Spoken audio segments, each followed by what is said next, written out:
So, let me clarify, guys, that this dinner with Jan is complimentary from Widus, Peppers 21 particularly.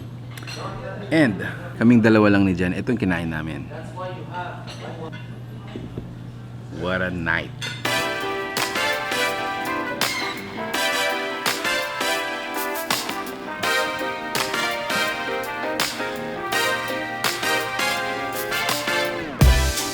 What is up, guys? Nano Babo, kabalan ko, musta kayo po? My name is Louie, ay tayo Mark na.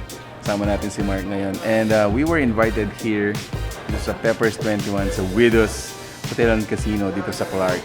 Actually, we are the first one to dine. We are the first one to dine here after the quarantine. So it's a pleasure. It's our, actually, again, it's an honor na for this kind of, pristine restaurant. We get to be invited. What is that? Anyway, so as soon as you get here, if you want to check out their menu, so available yung QR code nila dito. Just check it on your cell phone. If not, available din naman yung mga natin, mga disposable menus. So magche-check muna tayo dito, pipili tayo. Let me read the menu, no. So you have starters, you have soup, main entree, and then dessert. If you want side dishes, it's also available. Pero may grill din. Oh, okay. Seafood, grill, dry aged steak. Well, actually, Peppers 21 got really, famous and well known dun sa 21 days dry aged steak. Previously, when we were here, makikita mo sila doon nakahang. Ayan, so okay. So for starters, I think I'm gonna go for seafood fricassee. Meron siyang shrimp, squid, scallop, mango, avruga, caviar. Again, for the soup, I'll get a mushroom, wild mushroom. For the entree, yung mga grill na lang natin dito. So, dry age. Ma'am Sab, what do you suggest? Hi ka muna, ma'am. Hi! There you go. What do you suggest? Ribeye? Ribeye, oo, ribeye. Bawal mo na sharing ngayon. It's not recommended. It's not recommended, guys. Anyway, for sure, you're not gonna share this one. Oo, for sure din. You wanna finish it. Yan. So, nahihirapan ng konti si Jan Kasi hindi ko alam. Wala silang picture. walang picture. Tomahawk? Tomahawk. So, 1 kilo.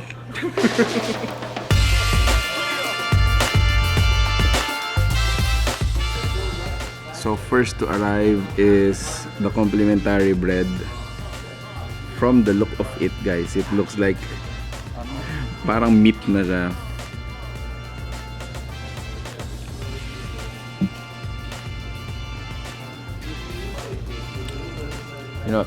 Tastes good, pero save some space for the steak. Chan is having what I call it? Classic Caesar salad.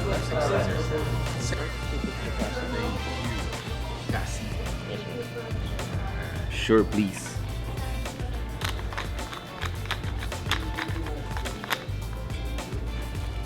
Alright, so the appetizer has arrived.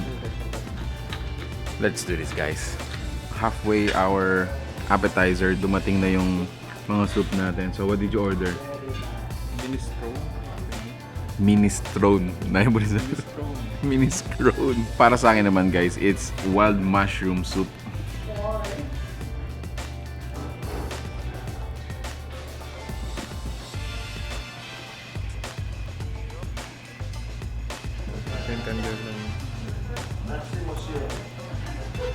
So the main cast has arrived, guys.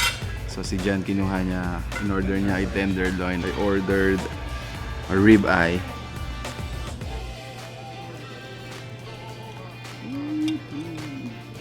Mine's medium rare.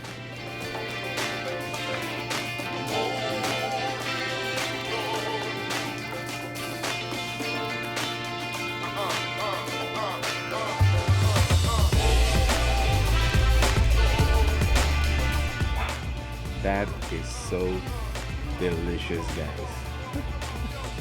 May dumating na customer kaya medyo discreet lang yung vlogging natin. But anyway, would like to thank, Peppers 21 for inviting us. According to them, we are the first ever to dine after dong quarantine lockdown natin. No? It's an honor for us. So,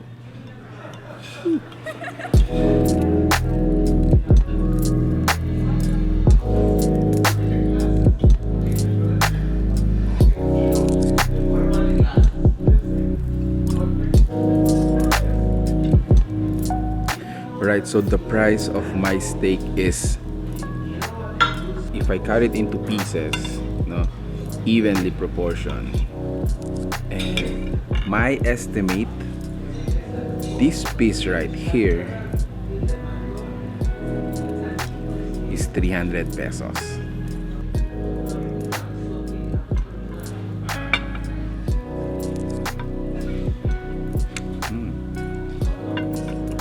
This is a disclaimer in the middle of the video, guys. This is not a review of Peppers 21. I'm not in the position to, review this. Pero, one of the most prestige restaurant in Pampanga that, you will visit is Peppers 21. I mean, we have the opportunity to taste it as their first customer pagkatapos ng quarantine lockdown. What an opportunity.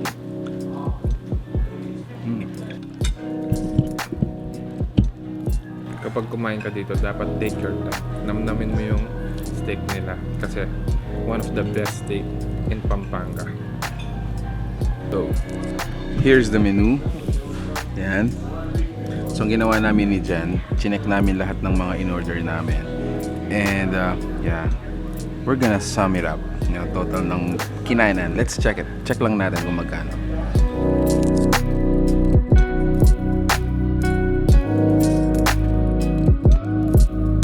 Kaming dalawa lang ni Jan. Ito yung kinain namin.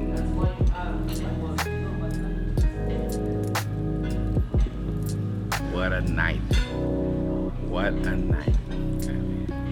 Again guys, sabi ko sa inyo, Peppers 21 is still Peppers 21. One of the prime restaurant that you're gonna, visit. Lalong-lalo na kung if you wanna show your partner that, extra special time, extra special moment. I think this is the place. This is the place. Super fine dine-in. Then, dito mo mapapafeel na special talaga siya. Just like, any other restaurant dito sa Pampanga who recently opened, Peppers 21 is actually strict with the safety, of course, yung mga consumers and at the same time yung mga employees. So, they follow, strict guidelines about the protocols. Normally, the space can accommodate like 70 persons, no? But right now, they just, minimize it to just 30% of its capacity. So, kahit nga kami dalawa ni Jan, so nakaupo kami ng social distancing pa rin. Hindi lang nakaiwan yung mga utensils dito. So, they were served, sterilized. And, you know what? At the end of the day, Peppers 21 still Peppers 21. So, we would like to thank them for inviting us. Okay, so the last plate for me, I ordered chocolate lava? Chocolate lava tart. There you go, guys. So what a way to end the evening with this amazing dessert. Grabe ang bango nito. Alright, so there you have it, guys. Thank you for watching. We're in Pampanga. Thank you so much for watching. We're in Pampanga. Thank you so much, Widus and Peppers 21 for inviting us. We are, publishing this video to announce, guys, that they have reopened and They're already accepting dine-in customers. So if you wanna check them out, this is located inside Clark and at Widus Hotel and Casino. Thank you so much for watching. We're in Pampanga. Until our next discovery. Peace out. Bye, guys.